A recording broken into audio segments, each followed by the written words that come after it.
Hi students, in this video lecture we are going to know about introduction of power electronics subject. Myself N. Sivasankar.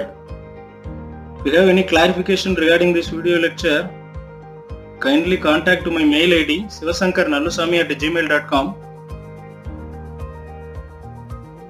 First we have to know about the subject power electronics.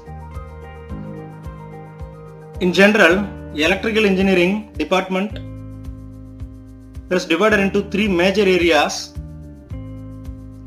One is electronics, second one is power, third one is control.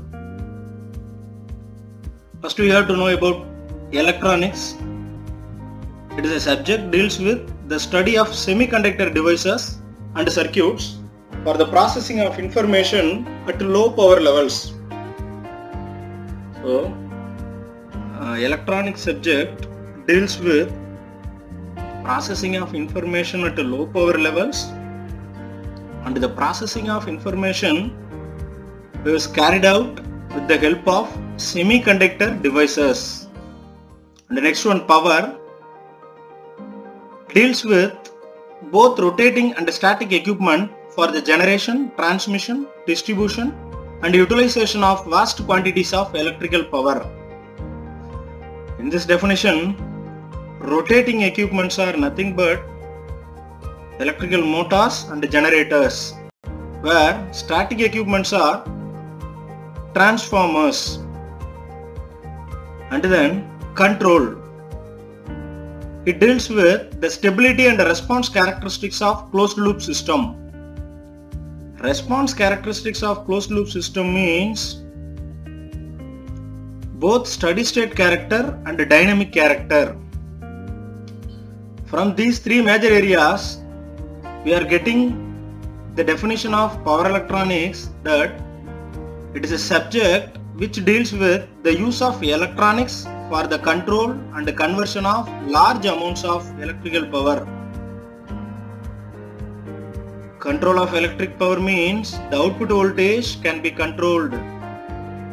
Conversion of electric power means AC to DC, alternating current, simply called as AC. DC stands for direct current. DC to AC, AC to AC and DC to DC. These are the various conversion of electric power. All are obtained with the help of power electronics devices. To understand that, let us discuss about the block diagram of power electronic system.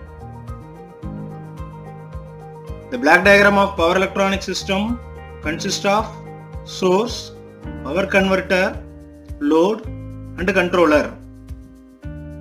Source, nothing but AC source or DC source. And then source applied to power converter. The output of power converter sends to load.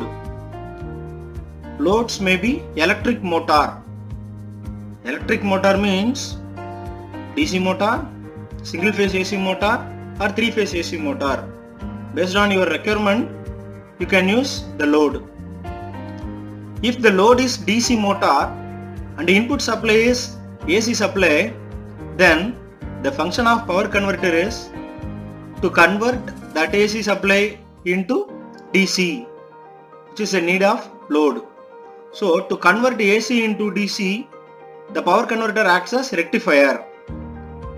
If the load is AC motor means, then the power converter should convert the input AC into the required AC level of single phase AC motor, which is called AC voltage controllers.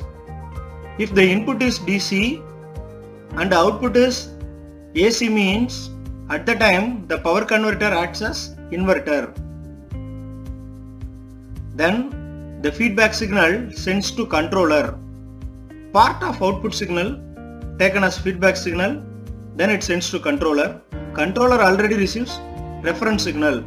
Both signals are compared, then the resultant signal, nothing but control signal, allowed to the power converter.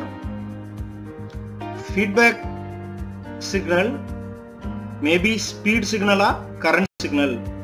Speed signal taken with the help of tachogenerator. generator. Current signal can be taken with the help of current sensor. Using tachogenerator generator or current sensor, we can get feedback signal which sends to controller. The control signal used to control the power converter. We have to know about the controller. Controller is maybe driver circuit or triggering circuit.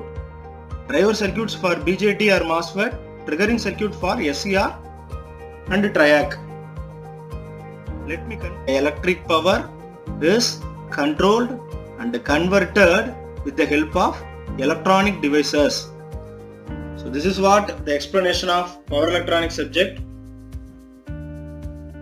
Thank you all.